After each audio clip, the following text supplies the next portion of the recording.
इस समय सीधी विधायक रीति पाठक डिप्टी सीएम राजेंद्र शुक्ल पर फायर है। पहले तो जनवरी के महीने में डिप्टी सीएम के सामने ही उन्हें ताने मारकर राजनीतिक पारा बढ़ा दिया और अब मार्च में ताजा बयान से आग ही लगा दी और इस आग में विपक्ष अपनी रोटी भी पोने लग गया। दरअसल विधानसभा सत्र में रीति पाठक सीधी जिला अस्पताल में मेडिकल स्टाफ और ऑफिसर्स के खाली पड़े पदों का मुद्दा उठा रही थी। उन्होंने कहा कि सीधी जिला चिकित्सालय में मेडिकल एक्सपर्ट्स के 37 पदों में 25 पद खाली हैं, मेडिकल ऑफिसर्स के 26 पदों में 6 रिक्त हैं।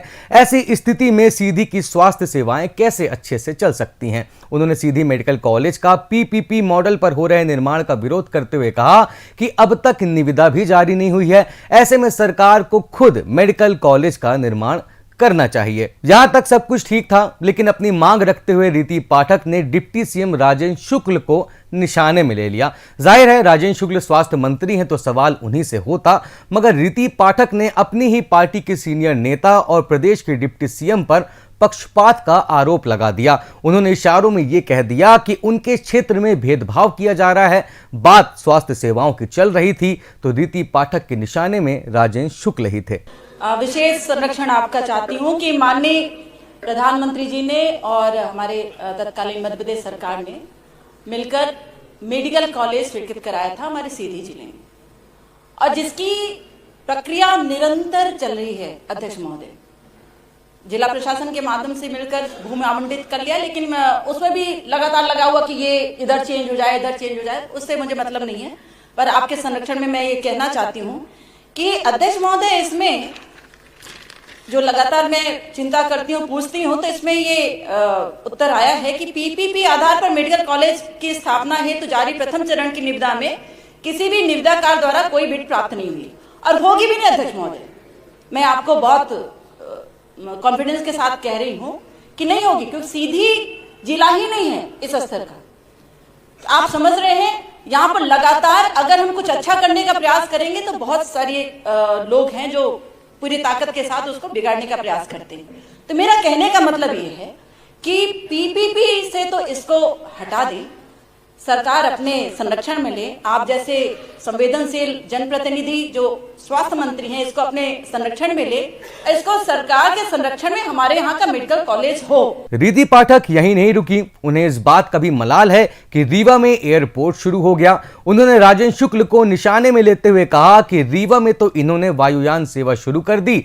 और हम बेचारे बनकर बैठे हुए हैं। और देखिए, आदिवासी बाहुल्य जिला है, हमारे यहाँ लोग आर्थिक रूप से बहुत कमजोर हैं, इंडस्ट्री एरिया भी नहीं है, अभी तक हमारे यहाँ ट्रेन भी नहीं पहुंच पाई है।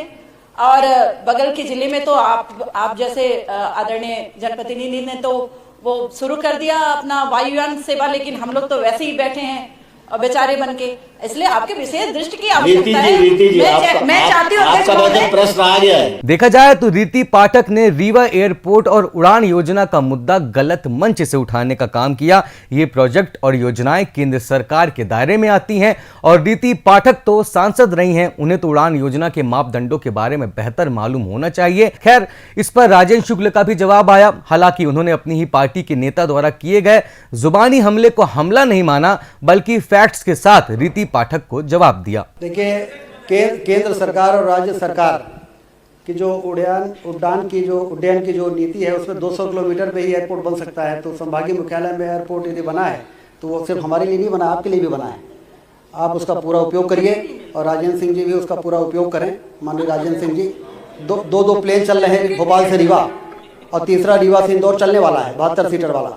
तो ये सब आप ही लोग के लिए किया जा रहा है। दूसरा, जहां तक पीपीपी मोड में, एक बार इनको बैठा के ले जाइए। कल परसों हमें जाना है, परसों आपका टिकट करा लेते हैं। तो जहां तक पीपीपी मोड पे मेडिकल कॉलेज शुरू करने की माननीय रीति जी ने बात उठाई है, तो ये नीतिगत फैसला हुआ है। और क्योंकि आजकल निजी निवेश को भी प्रोत्साहन करने का केंद्र सरकार भी बहुत जोर दे रही है। डॉक्टर मोहन यादव जी की सरकार भी उसको बहुत तेज़ी के साथ आगे बढ़ा रही है। और निजी पूंजी निवेश में भी जो मेडिकल कॉलेज खुलते हैं माननीय अध्यक्ष महोदय, उसमें भी एडमिशन तो 80% बच्चों का फीस तो सरकारी जमा करती है, 80 to 90% फीस तो सरकार जमा करती है, तो बच्चों को कोई परेशानी हो रही नहीं है। और उनके जो अस्पताल खुलते हैं उस अस्पताल में भी आयुष्मान कार्ड योजना से 80 to 90% गरीबों का इलाज उसी प्रकार से होता है जैसे सरकारी अस्पताल में होता है।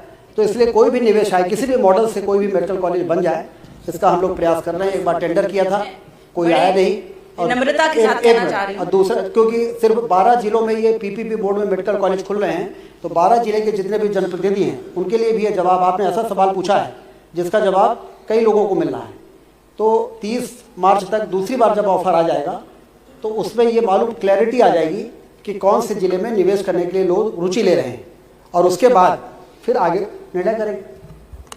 राजेंद्र शुक्ल ने अपने चिर परिचित अंदाज में हंसते हुए और बड़ी सौम्यता से रीति के दोनों बातों को यह कहते हुए हवा में उड़ा दिया कि भाजपा में सभी विधायकों को अपनी बात कहने का अधिकार है और भाजपा का विधायक अपने क्षेत्र के विकास के लिए हमेशा चिंतित रहता है और इसके लिए वो अपने वरिष्ठ लोगों से मांग नहीं करेगा तो किससे करेगा। राजेंद्र शुक्ल एक सुलझे हुए, सौम्य और सहनशील नेता माने जाते हैं। उनकी इसी सहनशीलता ने उन्हें आज इस मुकाम तक पहुंचाया है और देखा जाए तो रीति और तमाम ऐसे नेताओं को उनसे ये बात सीखनी भी चाहिए। राजेंद्र शुक्ल ने तो रीति पाठक के डायरेक्ट टारगेट को पॉजिटिवली ले लिया और बड़ी शालीनता से जवाब दिया। यही दोनों नेताओं की पॉलिटिकल मैच्योरिटी का अंदाजा लगाया जा सकता है।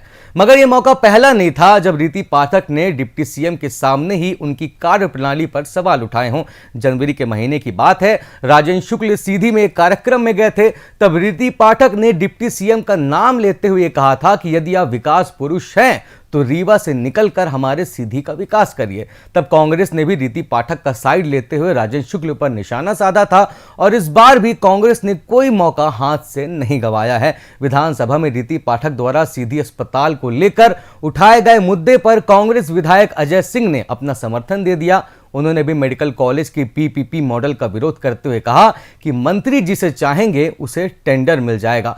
अब सवाल यह है कि रीति पाठक राजेंद्र शुक्ल को बार बार टारगेट क्यों कर रही हैं, कभी अपने बुलाए कार्यक्रम में तो कभी विधानसभा में, और जब जब सीधी विधायक ने अपनी ही पार्टी के लीडर को निशाने में लिया है तब तब कांग्रेस ने भी बहती गंगा में हाथ धोया है। आखिर रीति पाठक अचानक से इतनी आक्रामक कैसे हो गई कि पार्टी की रीति से ही उलट हो गई? क्योंकि इससे पहले ही शायद कभी ऐसा हुआ होगा कि किसी बीजेपी विधायक ने अपने ही पार्टी के डिप्टी सीएम के बारे में ऐसी बातें कही होंगी। क्या राजेंद्र शुक्ल किसी लॉबी के द्वारा टारगेट किए जा रहे हैं जिसमें विपक्ष के लोग भी शामिल हैं, या रीति पाठक की कोई उनसे पर्सनल खुन्नस है? रीति पाठक अति महत्वाकांक्षी नेता मानी जाती हैं और ऐसा भी माना जाता है कि वे तभी से बीजेपी और राजेंद्र शुक्ल से नाराज चल रही हैं जब से उन्हें पार्लियामेंट से निकालकर असेंबली में भेज दिया गया था। रीति पाठक सीधी सांसद थी लेकिन उन्हें विधानसभा चुनाव लड़वाया गया। तब उन्हें उम्मीद थी कि शायद उन्हें मंत्री पद मिलेगा, लेकिन ऐसा नहीं हुआ। फिर ऐसी चर्चा हुई कि सीधी से विधानसभा जीतने के बाद रीति को फिर से सांसदी का टिकट मिलेगा, मगर टिकट मिला डॉक्टर राजेश मिश्रा को। जाहिर है रीति पाठक का कद पहले से कमजोर हो गया और वो खुद को हाईलाइट करने के लिए राजेंद्र शुक्ल जैसे लोकप्रिय नेता को टारगेट कर रही हैं। रीति पाठक राजेंद्र शुक्ल को सॉफ्ट टारगेट माने बैठी हैं क्योंकि वे आक्रामक बयानबाजी करने से बचते हैं। हालांकि भारतीय जनता पार्टी में अपनी ही पार्टी के लोगों द्वारा सवाल उठाने वालों का कुल्लू सीधा कर दिया जाता है। बीजेपी में आपसी गुटबाजी और बयानबाजी टॉलरेट नहीं की जाती है। सिद्धार्थ तिवारी इसका उदाहरण है। खैर, रीति पाठक की तरफ से जलाई गई चिंगारी को राजेंद्र शुक्ल ने अपने जवाब से वहीं बुझा दिया, लेकिन विपक्ष अभी भी राख छानने में लगा हुआ है। वैसे आपको क्या लगता है, क्या राजेंद्र शुक्ल अंदरूनी गुटबाजी के निशाने में हैं? क्या उन्हें दबाने की कोशिश की जा रही है? हमें अपनी राय कमेंट बॉक्स में जरूर दें और विंध्य की सियासी खबरों के लिए शब्द सांचे विंध्य को सब्सक्राइब करना ना भूलें। धन्यवाद।